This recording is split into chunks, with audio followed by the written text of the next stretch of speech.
continue our series through the Old Testament through that 12-part arc of the story. Like to do a review. It's been a couple of weeks, and the longer we go, it's probably easier to forget a little bit of it. Like I messed up in first service on one part, but we want to keep doing this every week so we can get it. So who remembers the story begins where? With what? Okay, with creation, and then we go to fall, the sin of the man and woman. After the fall is flood. Think Noah's Ark. That's the big thing that comes next. It's the downward spiral of humanity, Genesis 4-11. Humanity's getting worse and worse. After the flood, God then needs to bring salvation to the world, so he calls a man named Abraham, and that one is called, there's the flood, the fathers, the founding fathers of Israel, Abraham, Isaac, Jacob. Jacob's son Joseph gets sold to slavery to Egypt, ends up rising to the second level, brings his family there to save them from a famine. They end up becoming enslaved. And then the next part of the story is Exodus, God delivering the people out of Egypt, the 40-year journey in the wilderness to take them to the land of Israel, to Canaan. And 2 weeks ago you remember the one we did a couple weeks ago? Conquest, where they take the land that God has promised. So can we just hit those again? Starts with what? Creation, and then fall, then flood, then fathers, then Exodus, then conquest. Good job. Again, the hope is that by the end of this spring, you'll have that general understanding of the ark, and you'll know where things fit. So today, the part of the story we're in is actually called Conquest was last week, was Judges, which for a long time I didn't understand why it was called that. They're strong deliverers is what they are. It's the people laying claim to the land that God had promised to give them. That's the story. Here's a map of where each of the tribes was allotted to live. God was very specific on where they would live. And this story occurs in the book of Judges. So if you would actually turn there to Judges chapter 17, that's where we're going to be today. So this is in the book of Judges. So you have Genesis, Exodus, Leviticus, Numbers, Deuteronomy. You have Joshua, which is the story of conquest. And then the book of Judges is about judges. How appropriate. So turn to Judges chapter 17. That's where we're going to be. The time period this happens is about 1400 BC. It lasts, this period in their history of Judges lasts 400 years. That's quite a long time.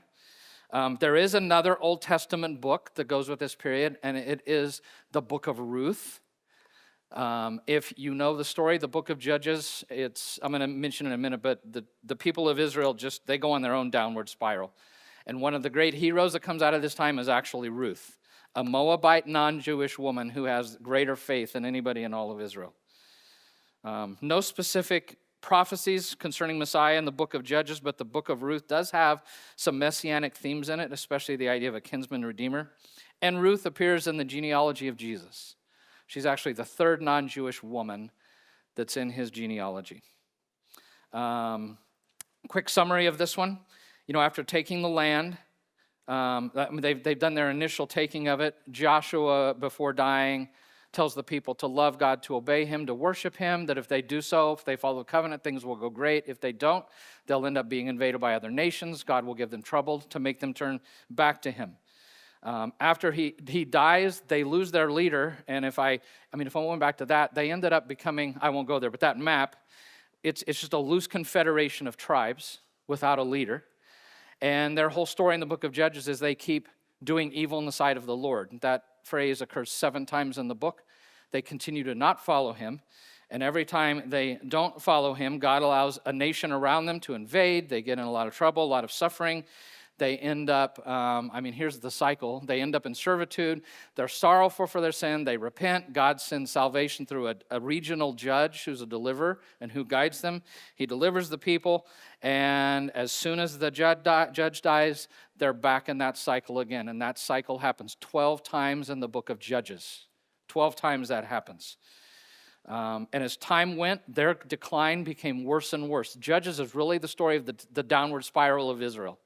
That by the time you get to the last couple of few chapters of Judges, it's almost depressing how bad it gets. This story, what we're going to see today, it gets bad, but it gets even worse at the end of the book. There are 12 judges in this period. 3 of the most famous would be Samson, Gideon and Ruth I have up there. Also Deborah. Deborah's one of the famous ones. Those are some of the characters we know. That's where they fit in the biblical history. And one more thing to set up today's story. I mentioned it last week at the end of Joshua, but they failed to take the land as God told them to, commanded them. He said, if you'll be faithful, I'll be with you and you'll take the land. And they failed to do it. Judges chapter 1 actually details where each of the tribe failed in doing that. So, Judges chapter 17. I want to start in verse 1. It says, now a man named Micah, a name, by the way, which means who is like the great I am. We just sang about it. Really great name. Who is like the great I am? Micah, from the hill country of Ephraim, said to his mother, you know that 1,100 shekels of silver that were taken from you and about which I heard you utter a curse on whoever took it? I have that silver with me. I took it. Now, I want you to know that 1,100 shekels is 28 pounds of silver. And in today's silver prices, that's $43,000 that he stole from his mother. This isn't just saying a couple of ones out of her purse, okay? This was theft on a grand scale. So the rest of verse 2, then his mother said, oh, the Lord bless you, my son. I mean, interesting response. What a laissez-faire parenting style. Maybe he's an only son. I don't know. But she's like, well, the Lord bless you. Verse 3, I would have sent him in a timeout at least. But anyways, verse 3. When he returned the 1,100 shekels of silver to his mother, she said, I solemnly consecrate my silver to Yahweh, to the Lord, to the great I am, for my son to make an image overlaid with silver. And then I will give it back to you, Lord, this image. So after he returned the silver to his mother, she took 200 shekels of the silver. It's only 1/5 of what she actually had. She acted like she was consecrating all of it. She kept most. She gave them to a silversmith who used them to make the idol. And it was put in Micah's house. And I think you know this. This is a blatant command of the covenant they made with God. The first two commands, to not have any God besides God, and to not make an image of any kind. In Deuteronomy 27:15, it says, cursed is anyone who makes an idol, a thing detestable to the Lord, the work of skilled hands, and sets it up in secret. So she had cursed whoever stole her money, but God says whoever makes an idol is cursed. Verse 5, now this man Micah, he had a shrine, kind of like a 7-Eleven mini shrine on his own, right? He had a shrine, and he made an ephod and some household gods, and he installed one of his sons as his priest. So Micah, he's got a priest, one of his sons, he's got an idol, he's got household gods, he's got an ephod. That's what those things all look like. The ephod is that outer kind of really colorful part of the priest's clothing. Verse 6, in those days Israel had no king, and everyone did as they saw fit. The King James, how I first heard this as a new believer, everyone did what was right in his own eyes, is how it says it. That verse is repeated again in the last verse of Judges 21:25. It's really significant. But in those days, they had no king. Case in point, Micah. Everybody did what was right in their eyes. Verse 7, a young Levite from Bethlehem in Judah, who had been living within the clan of Judah, left that town in search of some other place to stay. And I want to stop there for a minute. Because as a Levite, he should have been living in one of the 48 cities God had determined and laid out for the Levites to live in. There were 48 of them commanded in Numbers 35, and they were mentioned and laid out in Joshua 21. There were 9 of these Levitical cities in Judah. And he decided to choose his own place to live rather than one of the Levitical cities. And I want you to know, as a Levite, this was not an option for him. So the rest of verse 8. On his way, he came to Micah's house in the hill country of Ephraim. Micah asked him, where are you from?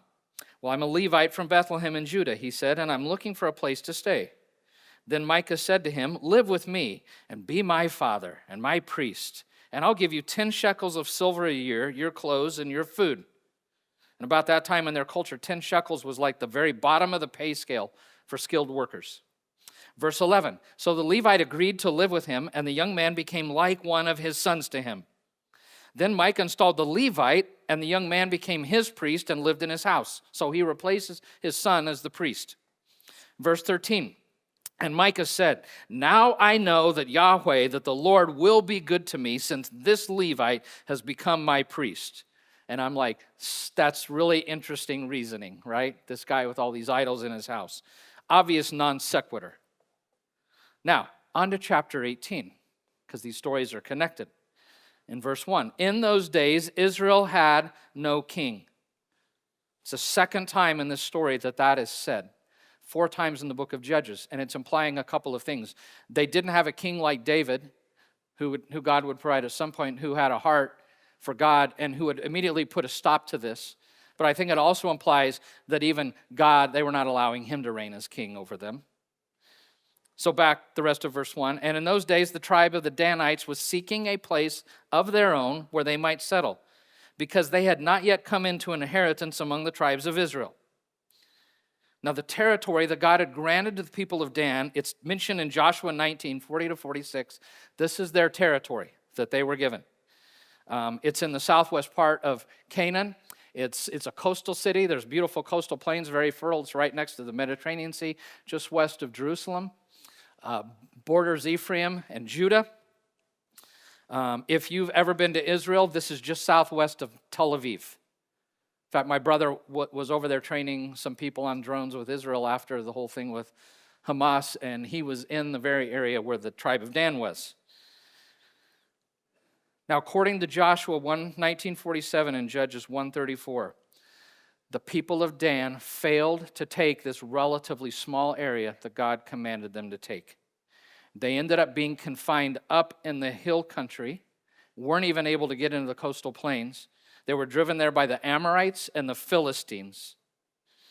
And from verse 8 below, we'll get there in a minute, but it appears they were only able to take 2 cities of the ones that God told them to take. They're all dotted up there. They only took 2, and it probably was the first 2 they took, and that's as far as they got. If you know the story about Judges, the Philistines constantly troubled them and the tribe of Judah. And so you have the story of Samson. Everybody knows Samson. He was from the tribe of Dan. Chapters 13, 14, and 15 tell his story, but they're constantly having trouble with the Philistines. So that's why verse 1 of chapter 18 says, in those days, the tribe of the Danites was seeking a place of their own where they might settle, because they had not yet come into an inheritance among the tribes of Israel. So instead of turning to God and seeking his help to take the land that he had commanded them to, they devise a plan B, and it's a plan of their own making, and a plan that you're going to see in a minute. It's a violation of God's explicit will for that tribe. So, verse 2. So the Danites sent 5 of their leading men from Zorah and Eshtaol to spy out the land and explore it. These men represented all the Danites. They told them, go explore the land. So they entered the hill country of Ephraim and came to the house of Micah, surprise, surprise, where they spent the night. When they were near Micah's house, they recognized the voice of the young Levite. They're like, hey, we know you. When we've been to Shiloh where the temple was, we heard you there. You were serving the day we were there, and we know you.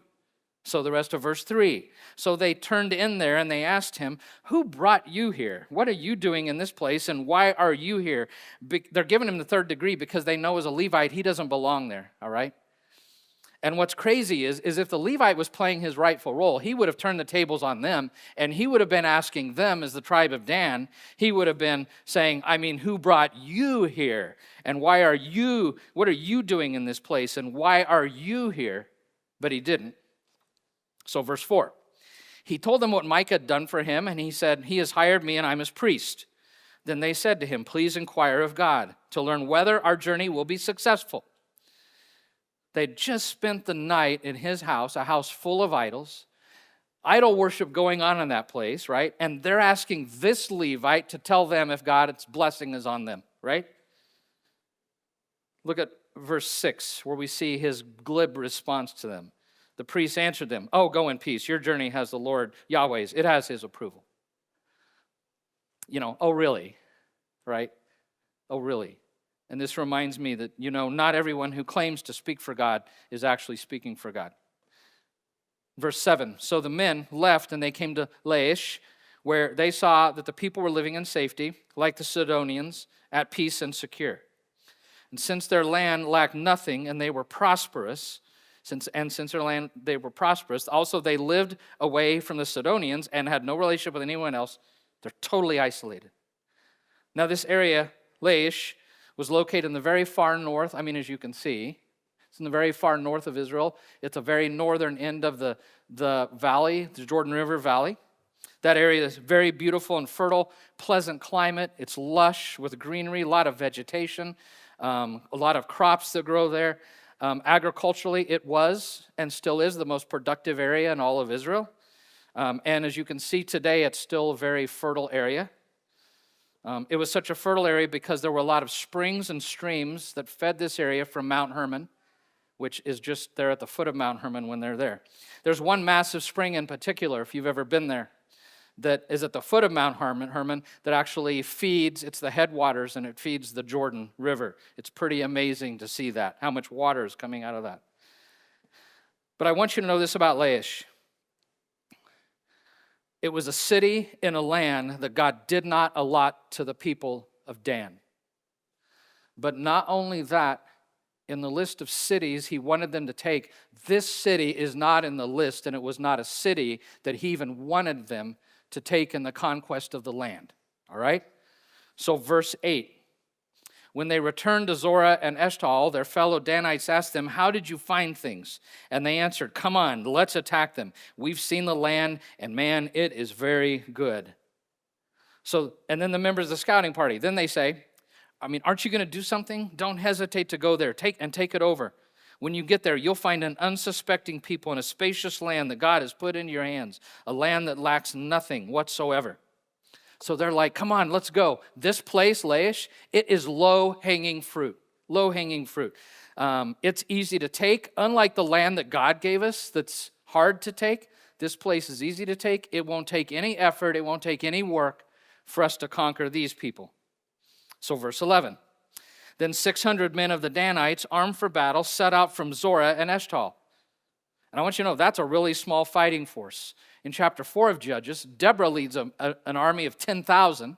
Gideon in chapter 7, 32,000. So this 6,000 is really small.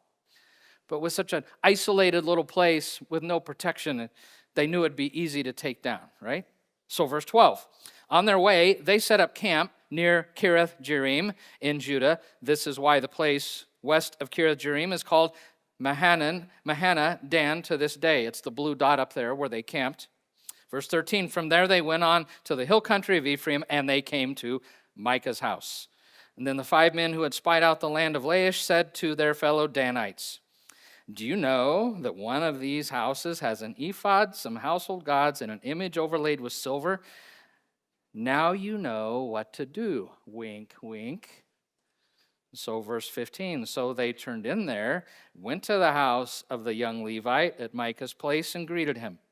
The 600 Danites, armed for battle, stood at the entrance of the gate. The 5 men who had spied out the land went inside, and they took the idol, the ephod, and the household gods, while the priest and the 600 armed men stood at the entrance of the gate. When the 5 men went into Micah's house and took the idol, the ephod, and the household gods, the priest said to them, "Hey, what are you doing?" And they answered him, "Shh, be quiet," right? Be quiet, don't say a word. Shh, forget these people, right? "Come with us," they say. "Be our father and priest. Isn't it better that you serve a tribe and a clan in Israel as a priest rather than just one man's household?" And the priest was very pleased at this. Who wouldn't be, right? They made an offer he couldn't refuse. Instead of being a priest over a household, you get to be the priest over a whole tribe of Israel, the tribe of Dan, right? Who wouldn't jump at that opportunity? So he betrays the very family that he's been living with and who supported him.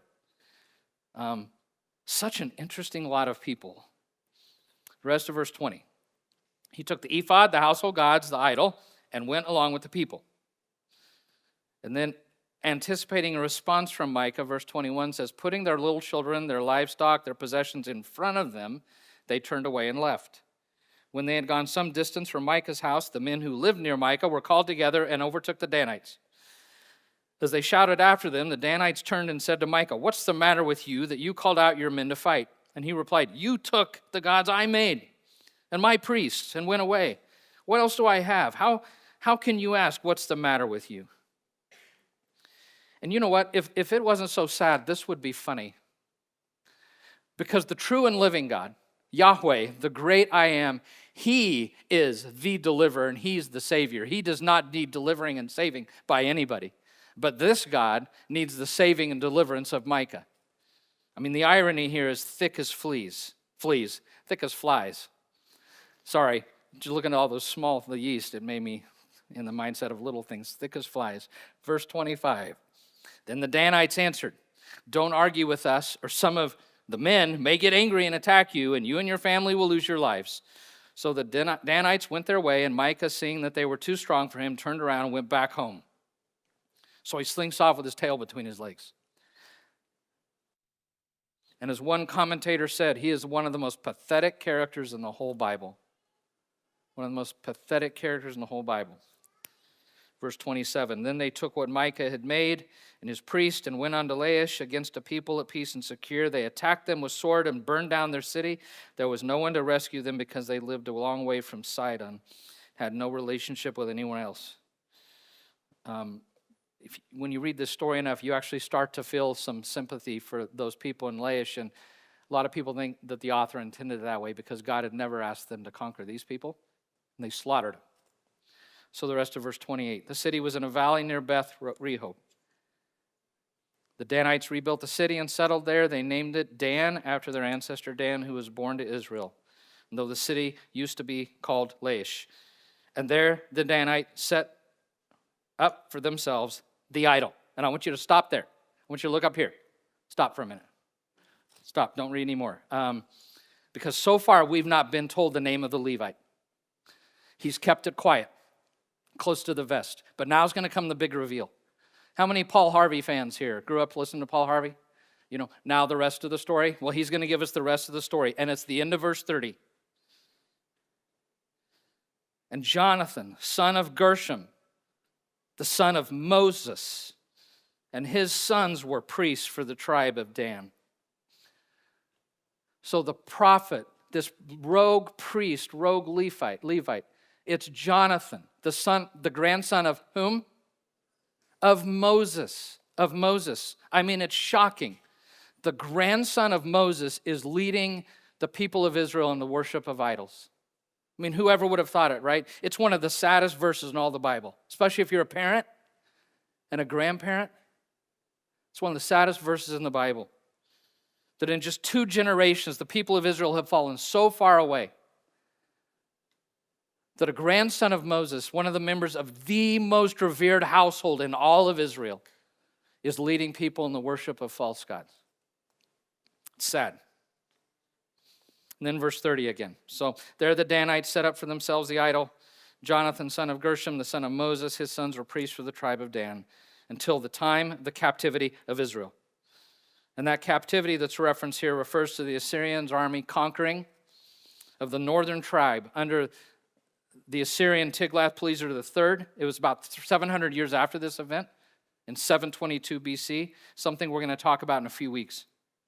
But when he came in and attacked, guess what the first city in the nation of Israel was that got defeated, carried off into captivity? It would have been what? Dan, the tribe of, Dan, those people. And then verse 31, they continued to use the idol Micah had made. All the time, the house of God was actually where it had always been, up in Shiloh, in the place where God had told them to put it, where the tabernacle was and where they worshiped him. So Micah's failure to trust and obey God, this Levite's failure, Jonathan, the grandson of Moses, had failed to trust and obey God. Dan's failure to trust and obey God. It set into motion a series of events that would lead to the downfall of the whole northern tribe of Israel. For you see, about 400 years later, when the kingdom of Israel was divided into northern and southern, in like a civil war, 10 tribes in the north, 2 in the south, and a man named Jeroboam, the rebel, became king of the 10 northern tribes. And 1 Kings 12:25-31 tells us that when Jeroboam created that northern kingdom, he had 2 golden calves made, and he audaciously declared to the people of the northern kingdom, He said this, Israel, here are your gods that brought you up out of Egypt. Isn't that crazy? These are the gods that brought you up out of Egypt. And 1 Kings 12:29 tells us that Jeroboam built shrines in the high places to the other gods of that region. He appointed priests from all the people, didn't care if they were Levites or not. And we're also told that Jeroboam set up one golden calf in Bethel, and the second golden calf he set up in where? In Dan. In Dan. Wow, there is a lot in this story. There's a lot. And I want to take a minute and I want to unpack the main things I've been wrestling and thinking with from this story. And here's what I learned. I'm reminded that when it comes to sin, we usually focus on the big sins, right? That's what we focus on.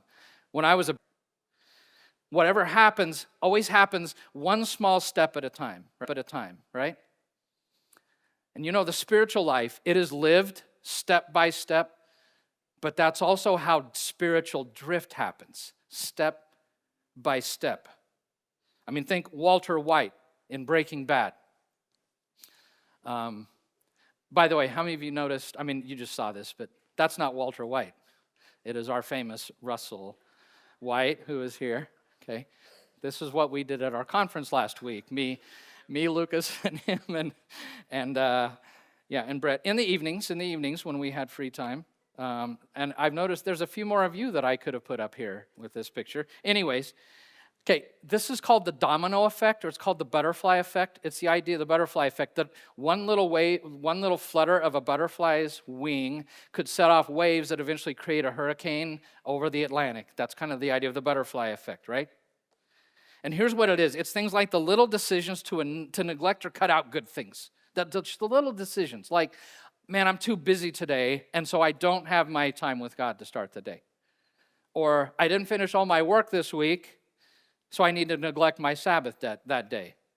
I mean, as if I ever struggle with that one. I'm actually doing really good on that one. But it's like neglecting the good things, right? Or it's the little decisions to only partially obey rather than fully obey what you know God wants you to do. And this story is full of partial obedience. They partially take the land they were told to, but they don't finish it. It's the little decisions to ignore God's way and do things in a way that seems right to me, right? It's what Micah did. Micah wanted to worship God on his terms in a way that seemed right to him. And the Levite wanted to live where he wanted to live on his terms, in the place that seemed right to him. And Dan, they wanted to live where they wanted to live on their terms, in the place that seemed right for them. But all of them made choices that were outside of the revealed will of God to them. And it's those little decisions to dabble in sin, right? To just dip my toe in the shallow end a little bit, right? To just try it out. And so we make a small compromise. You know, and you've done this, right? It won't hurt. Oh, but in the long run it does, doesn't it? Right? I mean, we've all been there. You just think, oh, if I just watch that, if I just think that, if I just go there, or if I'll take that attitude on, if I just do that, if I look at that, if I hang out with those people, right, it won't matter. But in the end, it does, right? I mean, have we not all experienced this? That little first step that led us somewhere we never intended to go. But whatever the case, whichever of those four, it's taking a moral shortcut. It's cutting corners spiritually, cutting corners on what I know is right, what I know is wrong, and what I know is best.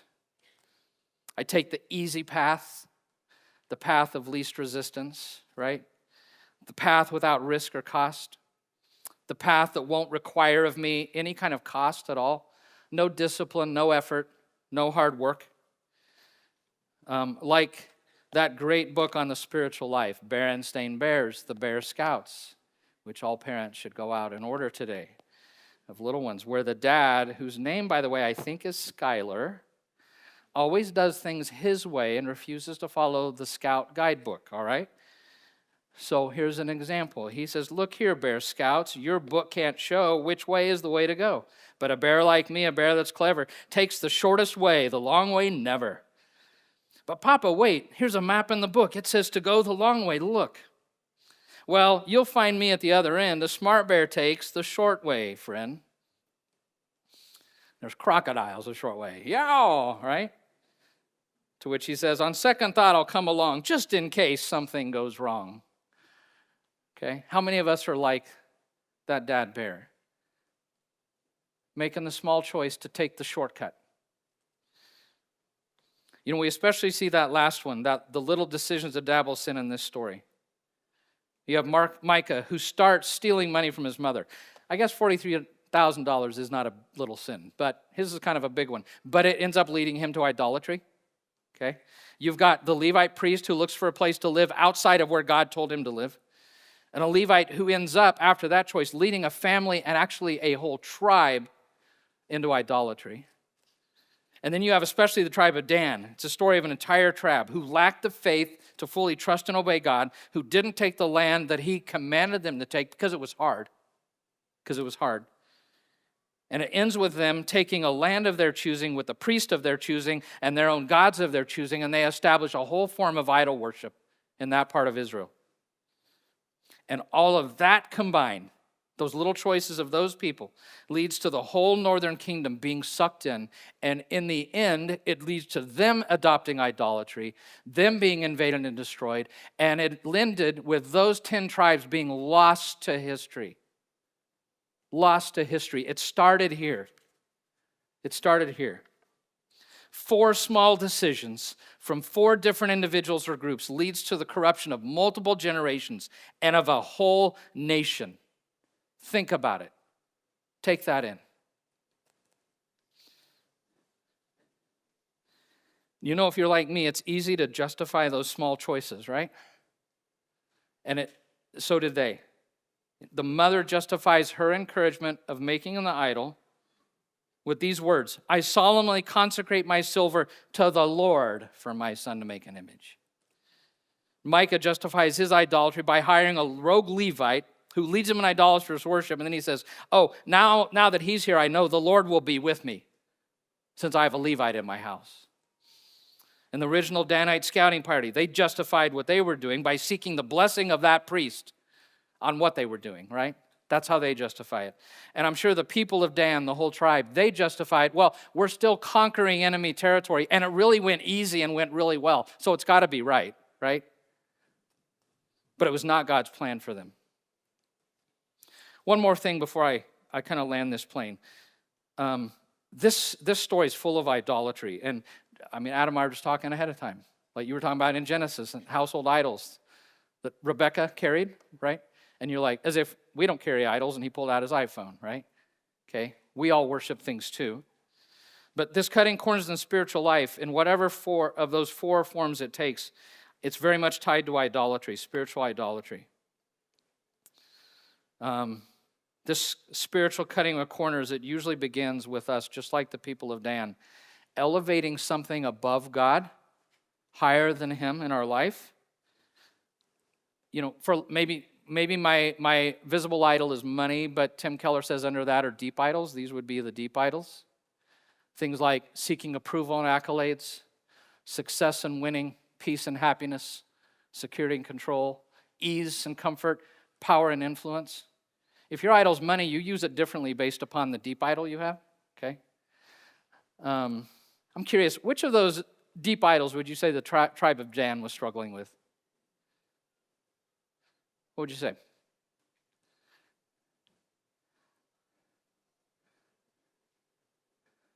Speak loud.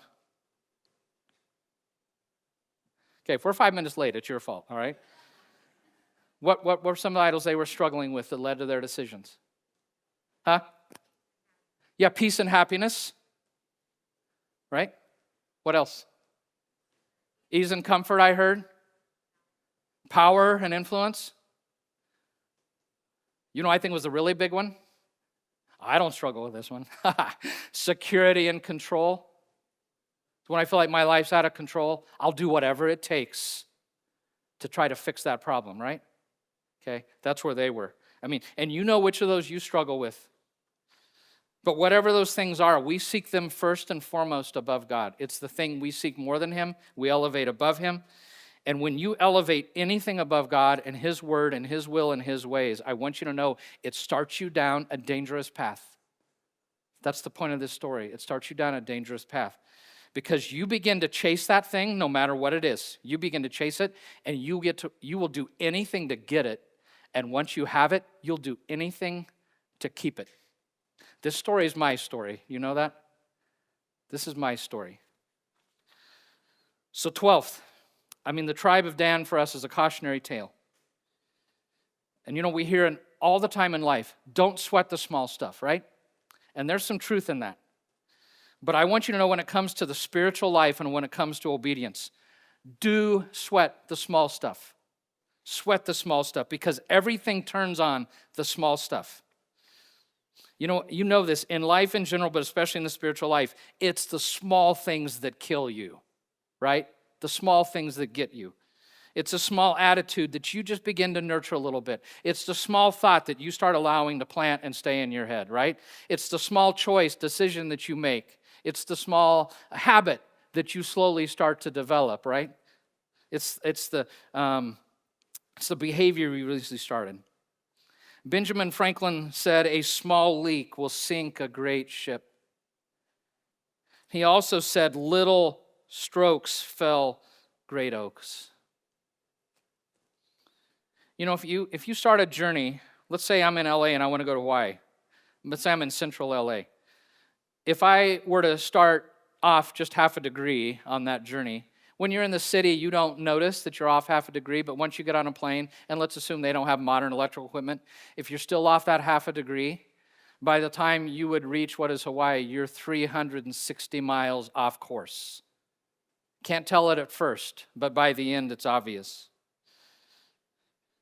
James White, former president of the Navigators, wisely said, "When we dig an ethical grave, it's not with a ditch digger, but with a teaspoon, one small choice at a time."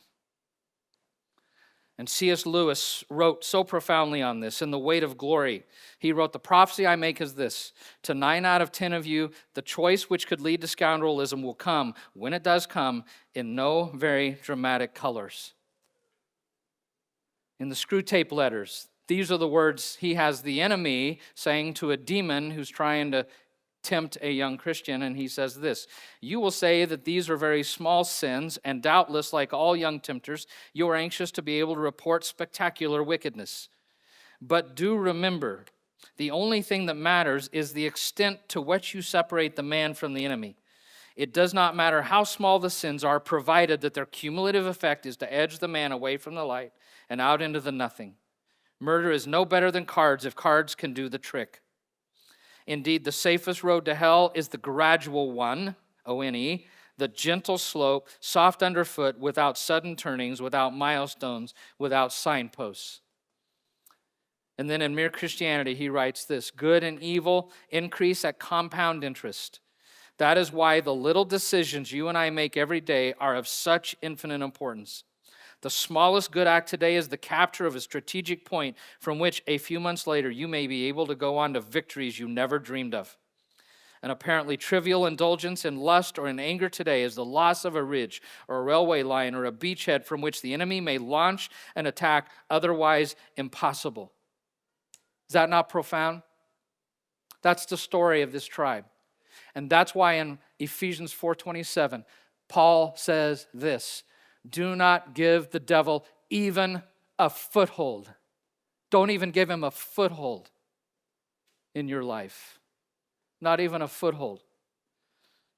So 12th, let us avoid the temptation to take those spiritual shortcuts like Dan.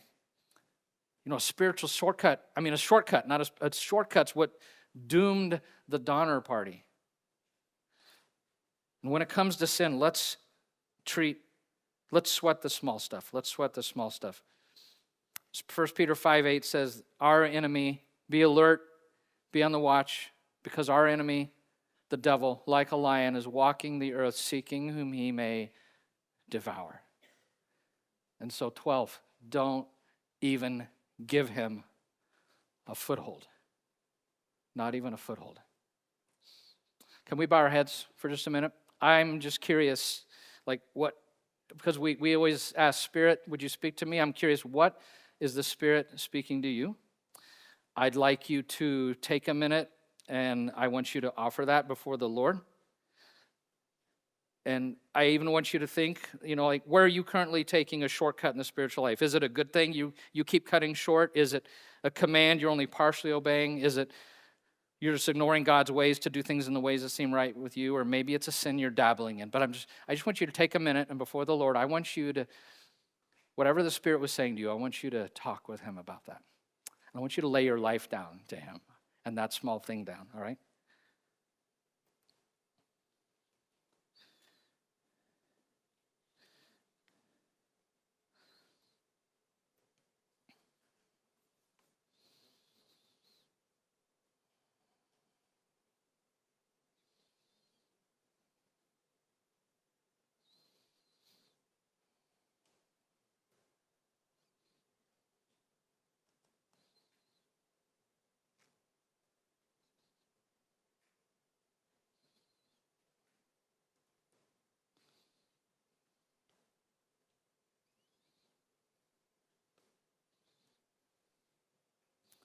Would you stand with me? I'd like to close this in prayer.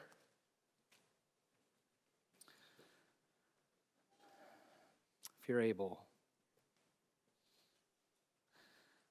Loving Father, thank you for your word. Thank you for these stories from the Old Testament that, as Paul says, give us instruction and encouragement and show us the way or not the way. Lord, you know intimately that it's the little things that cause us to stumble. It's the little things that start us down a path to a place that we never wanted to be. I'm sure right now all of us are dealing with some little things, a good thing we're cutting short, a sin we're dabbling in, maybe a command we're just partially obeying, maybe a way of yours we're ignoring to do what seems right to us. Lord, it's your job to convict.